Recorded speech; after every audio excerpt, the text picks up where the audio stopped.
be here. And so I have to thank the organizer for inviting me and giving me the opportunity to present some of my work and some of the work that is being done at the moment in the context of quantum computation and quantum physics in general.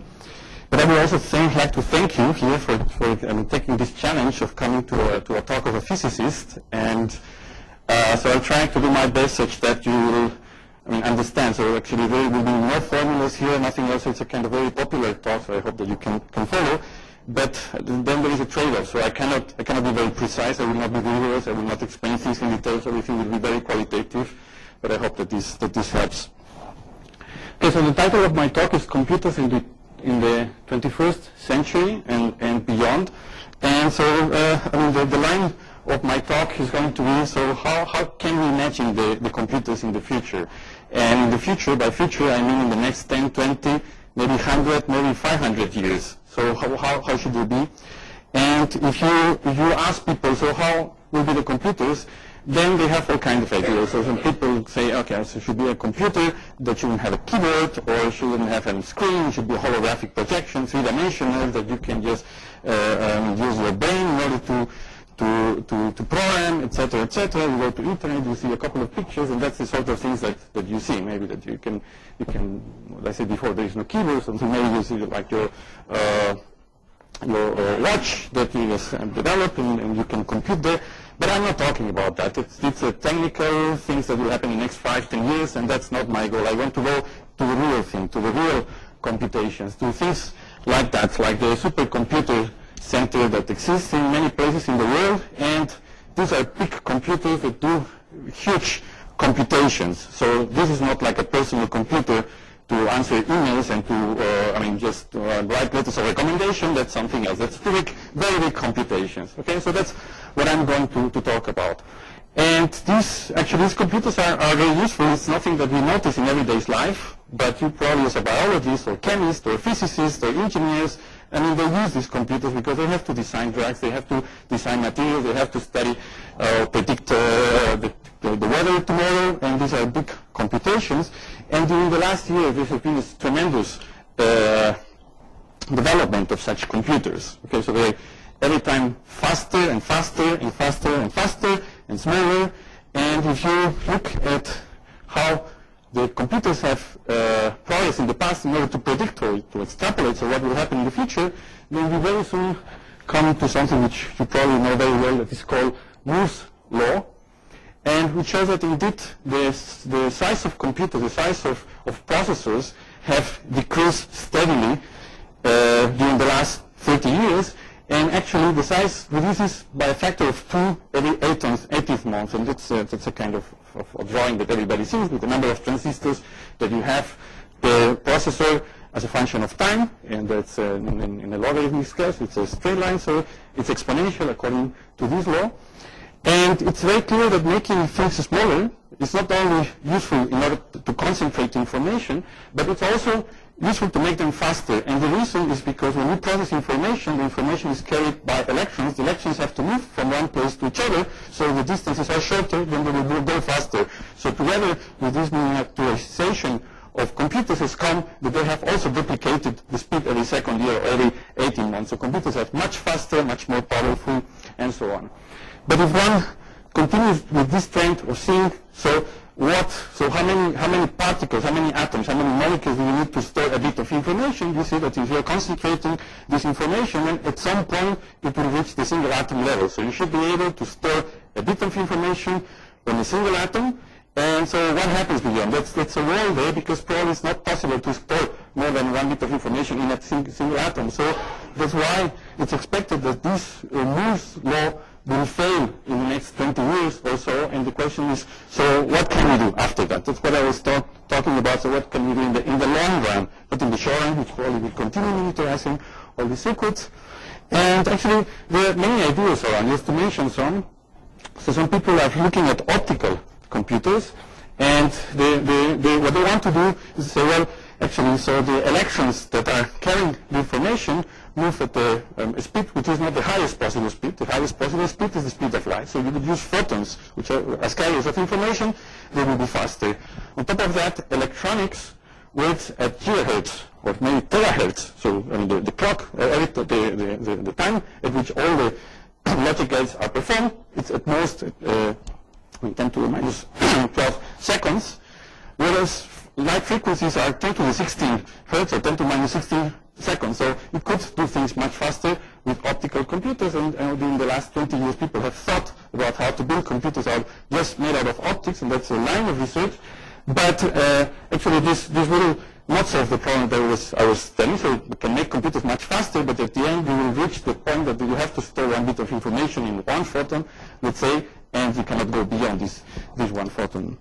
So another possibility, which I mean, to me looks very crazy, but to you probably not, it's this what people call DNA computing. And the idea there is to say, well, I mean, we know that DNA contains information and processes information, so maybe there's a way of programming DNA in such a way that performs the computations that you want to do, so you can use this organic process or physical processes just to do the computation. So actually that's people working on that, and probably very promises, I don't understand. But again, I mean, this will reach a limit, and the limit will be that at some point you cannot store more than a bit of information in each of the parts of your chain. So there is a minimal size in which you could not store more information, so this will reach the limit. Okay, so what is another possibility? Another possibility is just looking at this Moore's law that I told you before. Then it predicts that in some years, then we'll have to store, as I mentioned before, information in single atoms, and then what happens is that all of a sudden we find a new law of physics. So we enter a new world, and this is what is called the world of quantum physics. Then there are quantum effects, and in fact people thought that these quantum effects, these funny effects, will prevent us from storing information even at the single atom level. And so what are these quantum effects? Well, they are very funny. So maybe some of you have studied some quantum mechanics, but in this microscopic world, so we go to the atomic level, then it can happen that a particle disappears from one place and appears somewhere else, just crossing a wall. So it's like a ghost. Okay, so particle is what is called the tunnel effect, and you put a particle and disappears from one place and appears in some other one. So we can cross barriers, basically, according to the laws of quantum mechanics.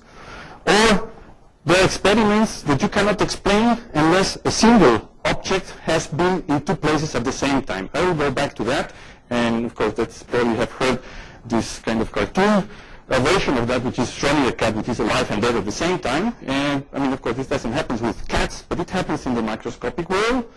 Or in the microscopic world, there is also randomness, a very funny randomness. So we are used to the fact that if you throw a dice and you don't, typically you get a random number. And according to quantum mechanics, also when you look at the microscopic world and you observe something, then the outcome many times is completely random. But it's not a randomness because we don't know what are the conditions under which this has happened. In the case of a dice, in principle, if I could just calculate what is the initial position, the force that I'm doing, and everything else, I could use equations of motion and predict every time what is the outcome. So according to quantum mechanics, there is randomness which is unpredictable even in principle. And what is even more funny is that this gives rise to something that we call random or quantum correlations. And the simile of that, the analogy of that would be that imagine that we have a casino here in Madrid, and there is another casino in Las Vegas, so soon there will be a casino here, but let's put it just at the moment here. And imagine that I throw a dice here, and then I will get a random number. And so the quantum version would be that I make an experiment, I measure something, and I get a random outcome. Well, in the casino over there in Las Vegas, then they can do the same kind of experiment, and they will get also a random outcome. Well, it turns out that there are objects in quantum systems, these microscopic objects, that the result of each of the experiment is random, but is completely correlated. So here I throw a dice and obtain 5, then if I throw it there, I get 5. And if I throw here and I get 2, then I get a 2. And then one could say, well, this is because there is some communication, there is some kind of signal that has gone from one place to each other, and whenever I ever throw a dice and I get a 2, then there is something, some electromagnetic field that goes there and tells the other dice to give. Or also to, no, actually we can isolate completely, and this still happens. You not only isolate, there is a way of isolating, which is very good for physicists, which is to put them very far away and to do things simultaneously. Because then nothing can travel from one place to another, because there is the speed of light, there is a finite speed, so you do things simultaneously, it cannot go from one place to the other. And people do these experiments, and they find still that the result is completely random but completely correlated, and so that's another funny effect that occurs in this microscopic world. Okay, so the idea is, can we use these funny effects that occur in the microscopic world to build computers that would be better than any other computer and could go beyond this Moore's law next 20 years? And actually, that's not a new idea. So, in fact, this gentleman, Richard Feynman, in 1957 already was talking about that. So he gave a talk at the annual meeting of the American Physical Society in 1957, and this talk is very well known by people who work in nanotechnology, because it was the one that kind of originated or gave the vision of nanotechnology, in which what he was asking is, so why can't we don't write the Britannic Encyclopedia in a needle, in a pin of a needle? Or why cannot you just put many books and a lot of information? Why cannot concentrate a lot of information in very small systems? And so what he was saying is, let's go to nanotechnology, and then we will be able to concentrate technology, etc., etc.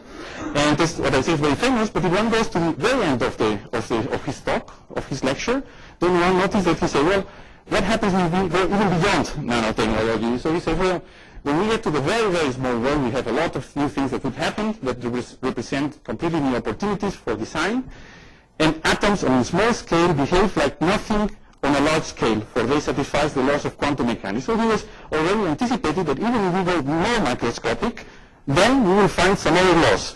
And then he says, we are working with different laws, and we expect to do different things. So he said, well, maybe we can use these laws to do something different. And actually, that's what we want to do in quantum computation, use these laws of quantum mechanics in order to produce computers which will beat any other computer that is based on classical mechanics. So that's the content of my talk. And in order to introduce and to say how does it work and what do you expect to do with that, then I have to first tell you a little bit about quantum mechanics. So I'll talk first about quantum mechanics and then about quantum computers.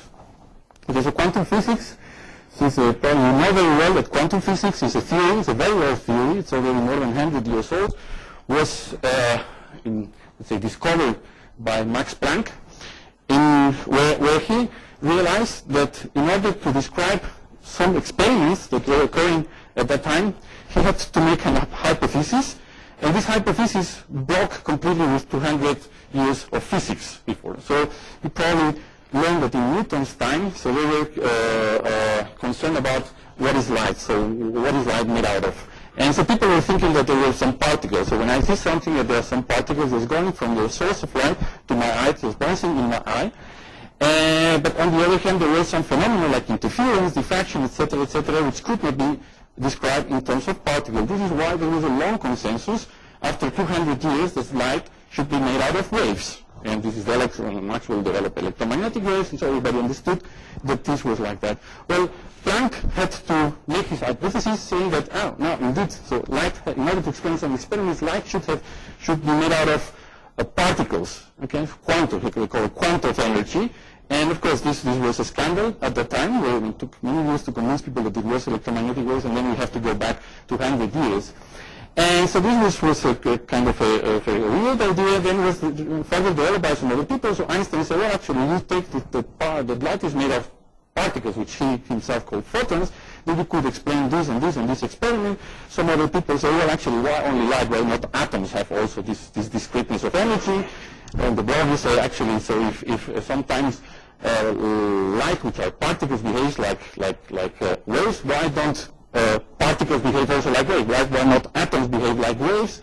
And Schrödinger, Heisenberg, at the time, there was a series of experiments and ad hoc explanations based on this hypothesis from Max Planck, and then Heisenberg and Schrödinger basically developed a theory. So they used Rho formulas from which you could derive all the possible predictions of experiments. Later on, Dirac developed relativistic quantum mechanics, and this goes all the way until this Higgs boson, if you want.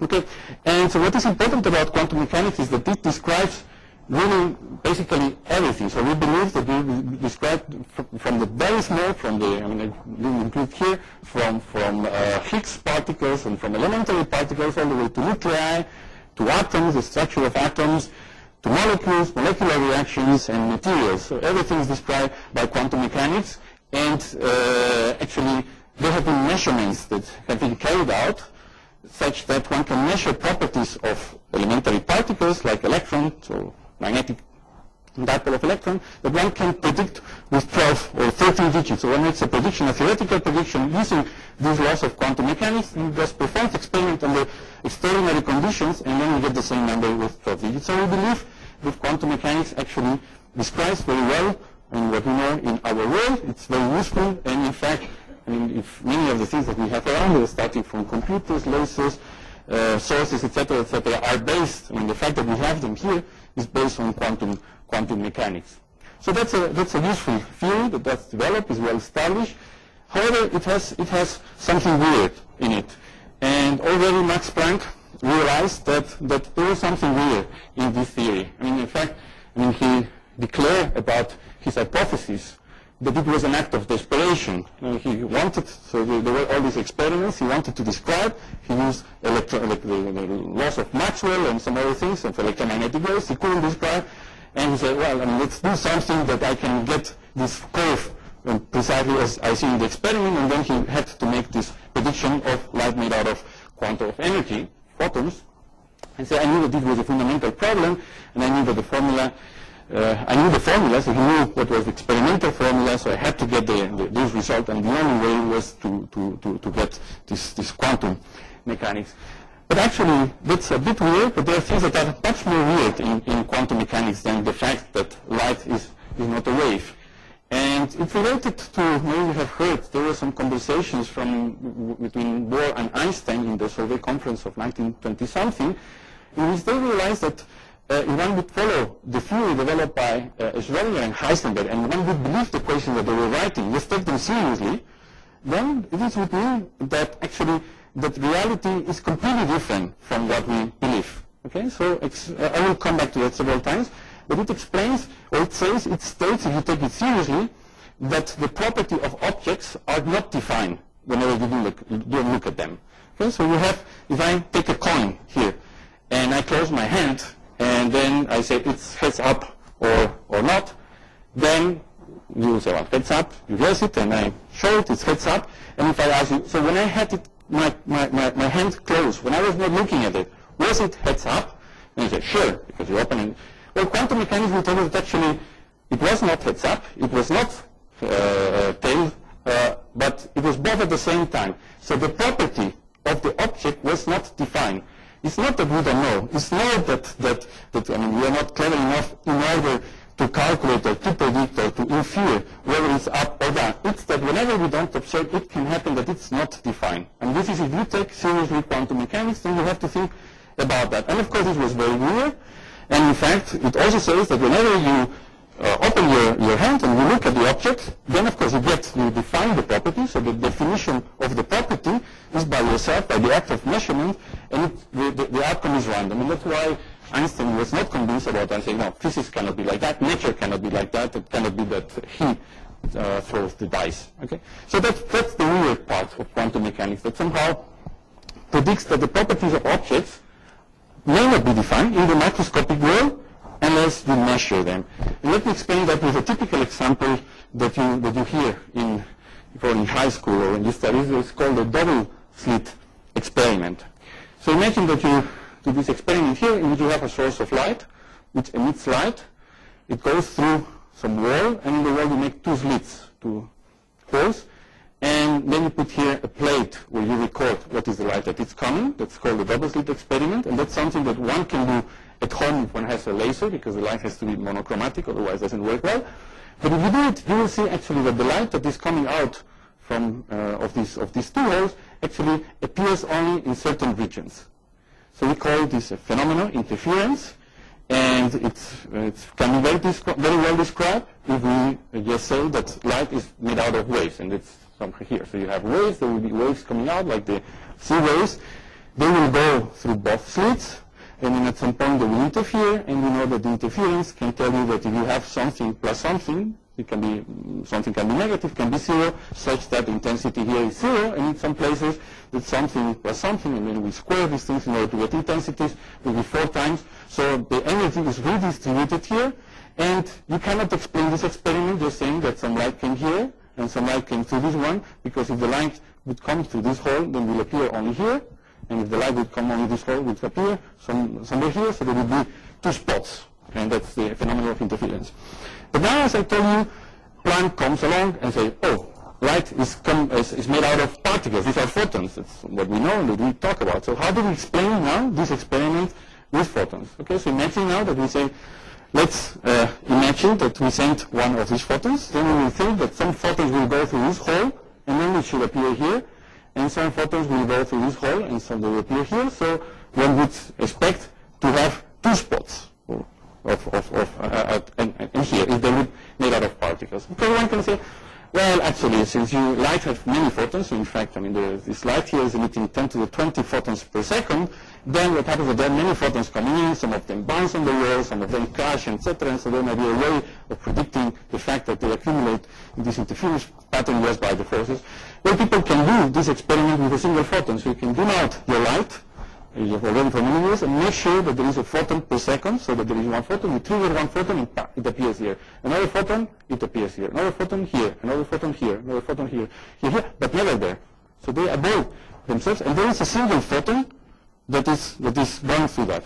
So how do you explain that?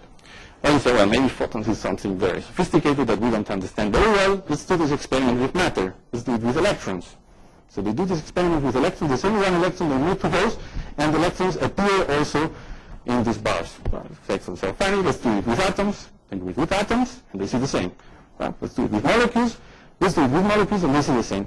And now the record is that they have done it with molecules composed out of thousands of atoms, or 500 atoms. They have huge molecules, and they do this experiment, and still the only way that you can understand this process is if this particle would have gone through the two places at the same time.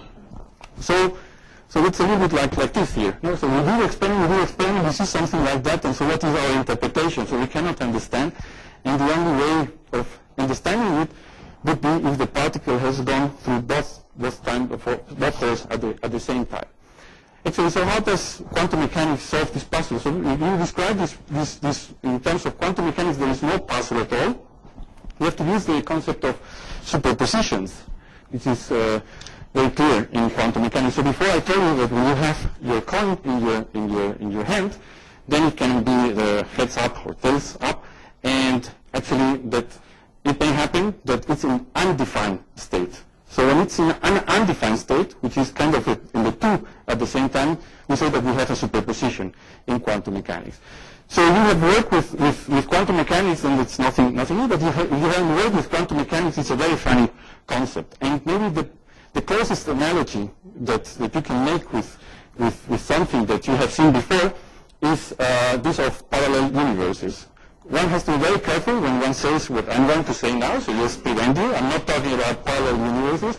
I'm just using science fiction in order to make analogy of this concept of superposition in the microscopic world. Okay, so no consequences for me now being somewhere else. Now, the idea is that a single particle can be in two places in the same time, and what it means is that its life splits into two lives. There are two universes. One of them, the particle is in one position, and in some other universe, the particle is in some other position.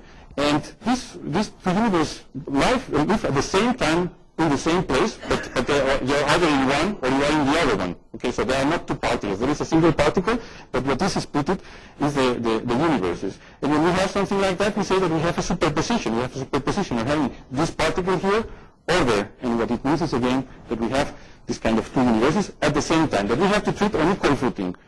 And now these universes just develop and do whatever, and whenever we measure, then what happens is that one of the universes collapses and we remain in the other one. So, for example, when I was saying this about the coin, then in principle, if this would be an atom within the proper conditions, it could be put in a superposition of heads up or down, and then I can prepare, and then I will have the superposition of being up and down. So it means that there are these two universes living in the same position, but I'm not talking to each other if I don't want. And then when I open the hand, then I will see that the coin is heads up, and at this particular time, what happens is that one of the universes where it was pinned down disappears, and then I remain in this universe. And now I can start my experiment again and do something, create superpositions, etc., etc. Okay, so that's what quantum mechanics tells you. And this experiment can be explained just by the fact that you have each particle somehow splits its life, and in one universe it goes to the right, in the other universe it goes to the left, and then when these two universes come together, there is a process that also occurs in quantum mechanics, that is interference. It will explain you why the particles appears in these fringes. So that's how quantum mechanics describes this experiment, and I told you it's very precise, and in fact it's very weird. And it's so weird that people like Richard Feynman, who got the Nobel Prize for the development of quantum electrodynamics, say, well, nobody understands quantum mechanics. Okay, that's probably true, and the reason is because it's a very difficult concept. And in fact, there were many people who would not believe that for many years. So you say, okay, so I'm sure that there is another explanation for this experiment and many other experiments. And when you think about that, actually it's very hard to convince you, for example, that when I don't look, there are these particles doing two things at the same time in two different universes. So how do I convince you? So because in order to convince you, I will have to show you the particle. But if I show you the particle, the universes are no longer there. So how can I prove that there was something before? So at some point in the 50s and 60s, so people were saying, well, I mean, that's a metaphysical question, so we don't know. And yes, there was this sentence, so shut up and calculate. So let's forget about all that and just use it. But there are some people who were thinking actually that there should be a way of proving that experimentally, so to prove the existence of superpositions. And in fact, it was this gentleman, John Bell, who realized that actually when you have two particles, I don't want to enter too much into detail, you have two particles, and they are in these superpositions, actually, by measuring one particle, then you can check whether the other one exists in these two universes at the same time. And so he designed an experiment for doing that. It was called the Gedanken experiment because it was completely crazy. But in the 80s, this experiment was done for the first time and has been repeated many times. It's what is called the test of Bell inequalities. And it has shown that actually nature is as weird as that. So this superposition exists and particles are in these superpositions and are doing these things at the same time. So the only thing that we have to accept it, maybe we don't understand it because we are not used to live in that way. We don't see it in everyday's life. But actually, when it's something like that, so now let's now that when we have it and it's proven, let's shut down or shut up and calculate. And so it's a funny story about this Bell. So Bell actually was an engineer at CERN. Actually, was a very good quantum engineer. So he was using the laws of quantum mechanics. So it was very funny that somebody just calculating all the time sat down and to think about what would be the way of checking something which would look more philosophical. And in fact, he has this sentence, they say, I'm a quantum engineer, but on Sundays I have my principles. Okay, anyway, so I think that now we are prepared to enter the main part of the talk. This is quantum computation. And so what is a quantum computer? Well, a quantum computer would be a device in which you would store information and process information like a normal device. The only difference is that you want to use the laws of quantum mechanics, this superposition, in the processing itself. So why? Well, I told you that one particle can be in two places at the same time, or can do two things at the same time. So we have, imagine now that the basic components of a computer are called bits, and in terms of bits we can store information and process. But imagine that now we have a bit that is quantum. So this, a bit is a physical system that can have two values, 0, 1. So if we have a bit that is quantum, then what we call quantum bit, then it should be possible to have it in 0, to have it in 1, but also to have it in 0 and 1 at the same time in a superposition. Let me give you an example. So this is more taken from physical reality. So we have one electron, so in an atom. Hydrogen atom has one electron, is going around, and it has a property which is the spin of this electron, and this spin can be spin up, can be spin down. But if it can be spin up and spin down, and you believe the laws of quantum mechanics, it can also be in a superposition. So what it means is that we could have now the spin up and down at the same time in these two different universes. Now imagine that we have the same thing, but with many qubits. So now we have many qubits. So then it would be possible to have in one of these universes all the spins down, what I would call 0, 0, 0, 0, 0, 0.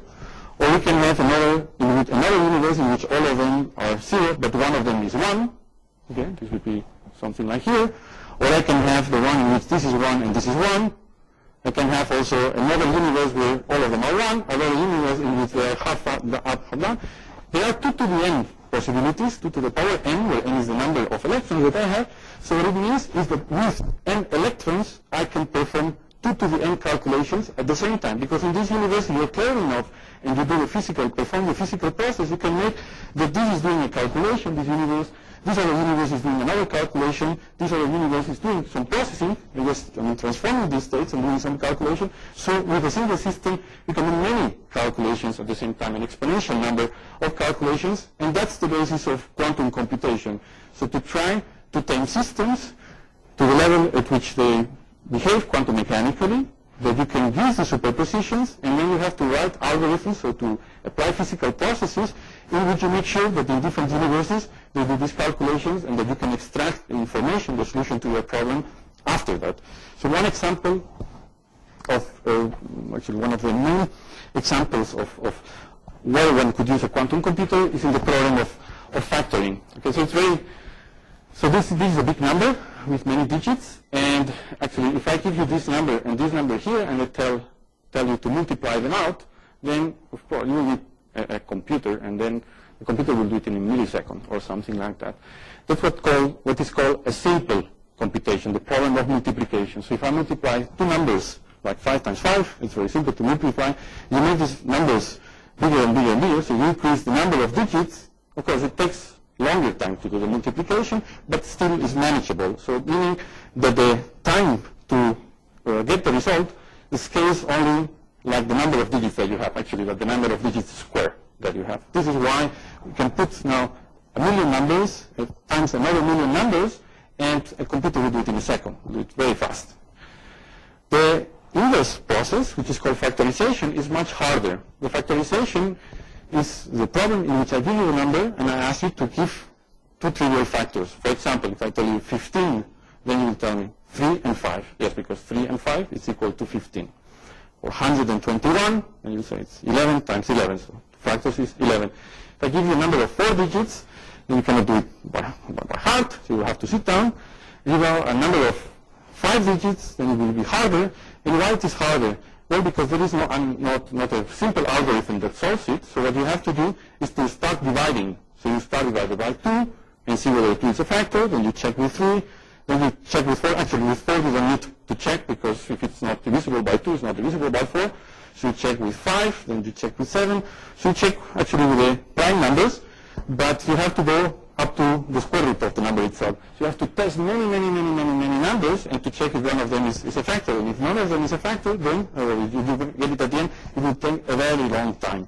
And in fact, one can show that the best algorithm that exists, the time it requires to factorize a number scales exponentially with the number of digits of that number.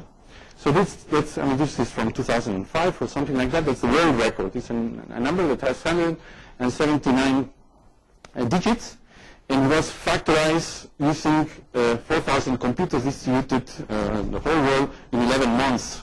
Okay, and now if somebody could put 5 more digits here, it would mean that you have to use the computers probably for not for a year, but for 20 years to factorize. And if I put 20 digits here, then it will take the age of the universe to factorize with this simple. So that's an exponential problem. It's a problem where to solve the time required to solve grows exponentially with the size of the problem, and that's a very bad problem.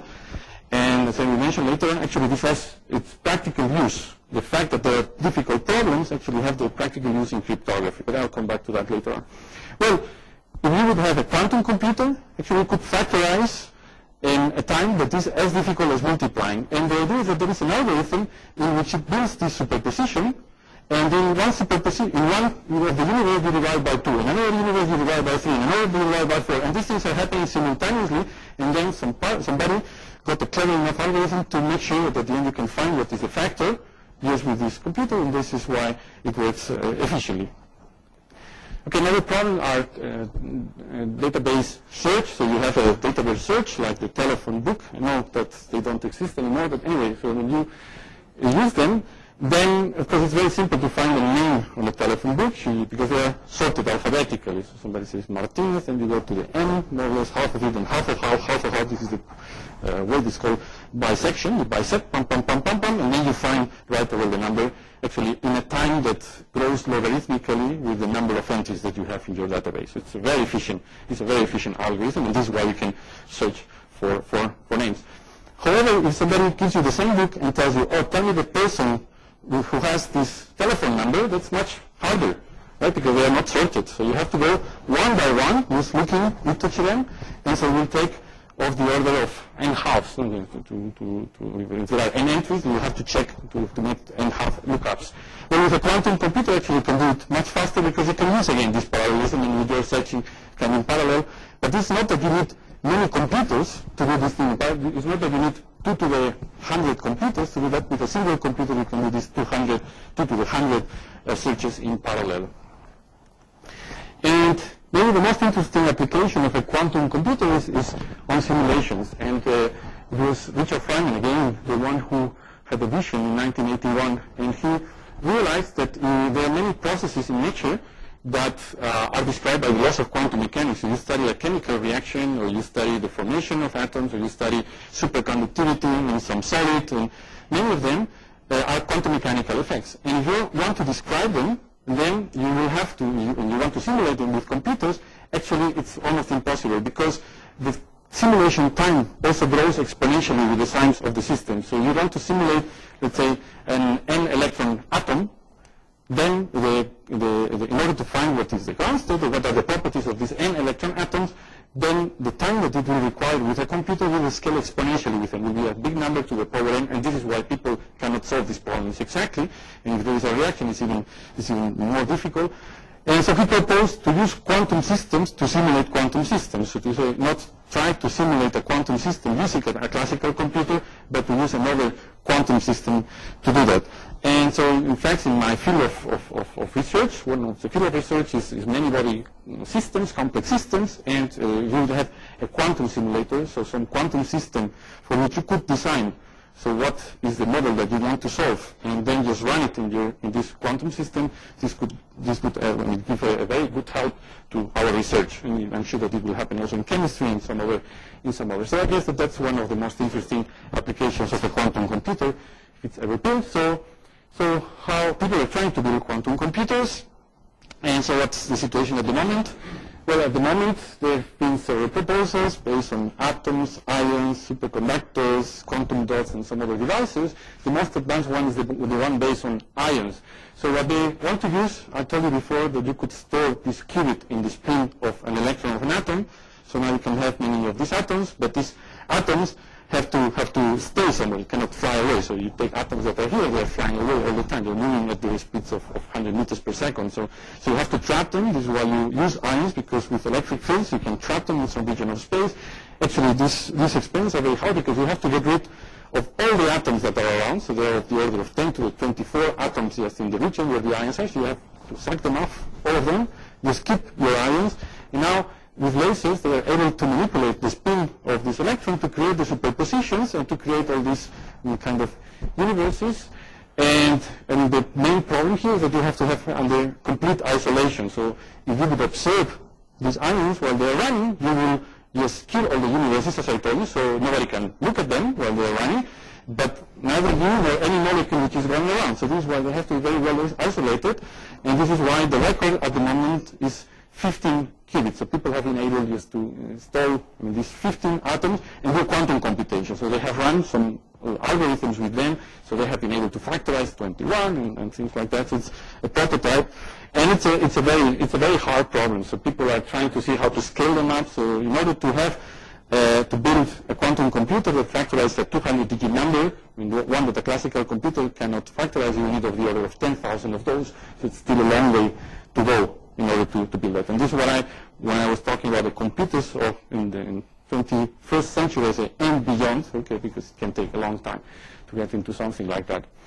Well, another experimental setup is for quantum simulations. So there are people who are not trying to build all-purpose quantum computer that could factorize final databases, etc., but a dedicated one which could simulate problems that people don't know how to simulate with ordinary computers, problems especially coming in the field of condensed matter. And so people have already realized the first quantum simulation of a system that cannot be simulated with computers. Okay, so this has already happened.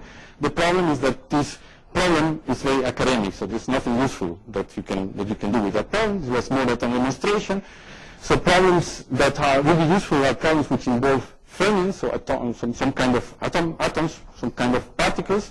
For example, in problems related to understanding high TC superconductivity.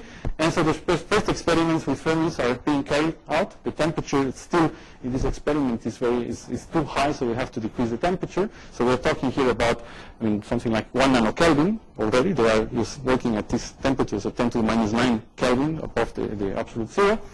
And that's very hard, and the main idea here is to trap, these are neutral atoms, these are not ions. And so what they do is that they trap them with light. Okay, so if the light, the photons that are coming from the light actually push, since they are like particles, they have momentum, so they push. So they push the atoms, and if there is some light coming from there, it will push me in this direction. If there is some light coming from the other one, it can push me in the other direction, and if light coming from here, this direction. So what they put is light coming from all sides, and this pushing these atoms, and these atoms just stay in some region of space. Actually, they build something that is called an optical lattice, in such a way that these atoms can move from one place to another. Actually, they can tunnel. They can disappear from one place and appear in the next one, with this tunneling effect. And just by using that, this is how they are building these simulations.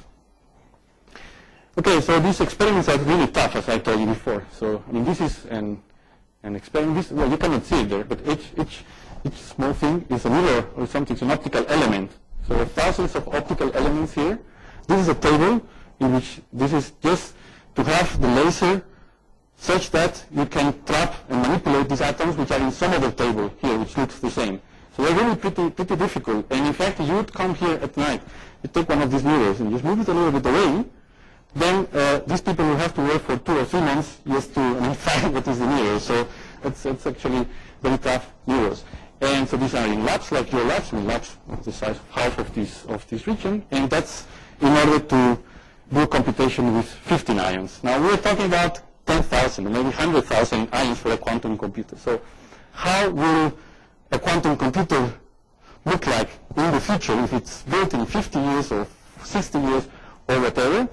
And I don't believe that it will be related to something like that. It's going to be like 100 times or 1,000 times something like that will occupy the whole building. In fact, one can go back in history and ask, so how people, when they built the first computers, were thinking that a standard computer would look like in 50 years. One can go back to the 40s, and that's a picture that many of you probably know, in which it's to say, well, there's a personal computer or something like that, and there usually is this kind of screen, they guess on that. There is a keyboard or a printer, they guess on that, but nobody found out what is this for. It's not clear. Anyway, so I was doing actually a colloquium somewhere else in some other place, and I showed this image in order to show that it's very hard to predict how a computer will develop because there will be many technical developments and so on in the meantime. And then somebody came after my talk and said, it's a fake. I said, what do you mean it's a fake? Said, it's a fake, this picture. I said, really? Okay, well, I went to the internet, the main source of... Indeed, it's a fake. You see, it's a nuclear submarine, actually, that somebody used to actually this one program, a competition for Photoshop. Okay, so this was one of the first times in which it was used, and it's funny because many people use this joke in the talks. You can see on the internet just how are the computers in the future, and they use that, and they didn't realize that actually it's a fake. Well, anyway, the message that I wanted to give you is that people 50 years ago didn't know how the computers would look like, and then one can really go to the source at that time, not to internet, to get these pictures, and one goes to journals, and there are some sentences like computers in the future may weight no more than 1.5 tons, or there is no reason anyone would want a computer in their home, so they were thinking that a computer would be nothing. So you see, it's very hard to predict what will happen and how things will be in the future. Okay, so in the last 10 minutes minutes or so, I want to tell you that apart from quantum computations, so people are figuring out how to use this law of quantum mechanics for some other applications. I want to mention them very briefly here. So one of them is in cryptography. So as you know, cryptography is the art of sending secret messages from a sender to a receiver in such a way that nobody who gets the message in the middle can find out what is in the message. And actually it's a very whole story. So already Spartans were using methods 3,000 years ago to encrypt. And for example, they had a very clever way of doing that. So there were the tribes of the Spartans living in different mountains. And then when they wanted to communicate from one boss to the other one, what they had were some sticks made out of wood, which have a very precise diameter. And then they would take the belt, roll it around this wood, and then they were writing vertically the message. In such a way that when you unwrap it, then the letters look random, and so if somebody was getting the message in between, they would see random letters, and since maybe they would know that there was a stick that you could roll and read it, but they didn't know the diameter, and it was sufficiently difficult in such a way that they could not try. But whenever it went to the other boss, he has exactly the same stick, so he could roll it out, the belt that was transported from one place to the other one, and read from there the message. Of course, nowadays the method for cryptography is much more sophisticated, and in fact the one that we use nowadays in the computer when you go to internet and when you pay with your credit card to the internet, or when you introduce your PIN number in your bank, is based in something which is called RSA. And I don't have time to explain it here, but the basic idea is that there is a sender and a receiver who have to send a secret message. So what they do is that they first take this message, these words, they translate it into numbers, okay, with a dictionary, and then what they do is a multiplication with this number. They multiply these numbers by some other number and send this result to the receiver. And the receiver, in order to decode the message, has to multiply by some other number, and then he translates it back to letters, and then he gets the message. However, if somebody else wants to read the message, who is not the sender and the receiver, from the information that was sent through, the method is such that we have to factorize instead of multiply this number. And since I told you before that factorization is very hard, that the record is 179 characters numbers, so you send a message, which is typical, they hide it with more than 179 characters, there is nobody that can read the message. So again, it's using the fact that there are some computations that are difficult, where we store, where the security of cryptography is based. And of course, when people realize that the quantum computer could factorize very well, very fast, then automatically people realize that the current methods for cryptography are no longer secure if you ever build a quantum computer. And that's why the first people who came to the conferences of quantum computation were from National Security Agency and so on, and they were more interested in two things. The first is finding a way of building this quantum computer to decipher the cryptography message from any other people. But what was more important, they wanted to know when a quantum computer could be built, so they didn't care. I mean, they would prefer that it's built, let's say, in 200 years than in 30 years. Because if it's built in 30 years, of course they could say, well, let's not use this method anymore, but still in 30 years they would be able to read all the messages that were sent in the past. Okay, so all the messages that have been sent in the past, and some people store in the computer, of course they cannot decrypt because they cannot factorize, but in 30 years, if there is a computer that could factorize these numbers, so they would decrypt all messages, which could be, I guess, embarrassing for more than one government. So anyway, so as I told you, a quantum computer is threatens really cryptography, but actually quantum mechanics offers you a solution for that. So I don't have time to mention it here, but there is a secure way of using these universes in such a way that you can send messages and nobody can read them. And the basic idea, as I told you, that you can do something here and without sending any signal, the same thing happens somewhere else. and that's something which is related to a phenomenon that is called quantum teleportation. So you can use this quantum teleportation in which somehow information goes from one place to another one, but without going through anything. So somebody listening here, there is no signal going from one place to another. You can use that to send secret messages. And in fact, I mean, that's something that has been used, and there are even some well, it's here.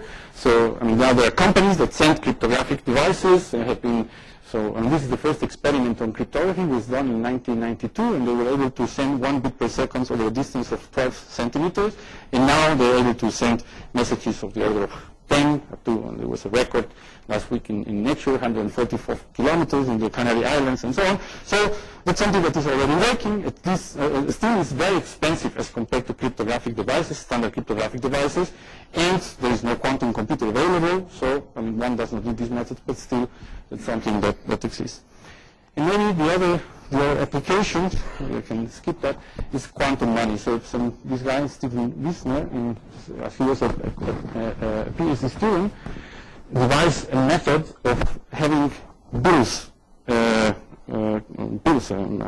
money in such a way that they could not be faked. Somehow they would be in these superpositions, and if somebody wants to copy, they have to read them, and if they read them, they destroy it. Okay, that was the idea, and that has been developed, and some people are thinking about just building this quantum money, actually.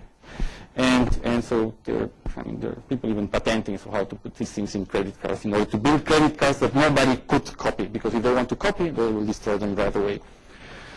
Okay, anyway, so I've been talking about the field of quantum information. So we are merging a little bit quantum mechanics, this extraordinary phenomena, with the world of information, cryptography, processing, etc., etc.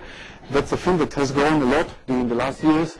So it started basically in about 93 and 94, and that's the meeting that took part in 1993 in quantum information. In 1995 there were something like 5 to 6 meetings. In 1997 there were not all of here, but there were 20, and this has been a exponential growth in physics and some other sciences in this field. So now there are conferences on quantum information, quantum computation every week, and at the same time several conferences in the world.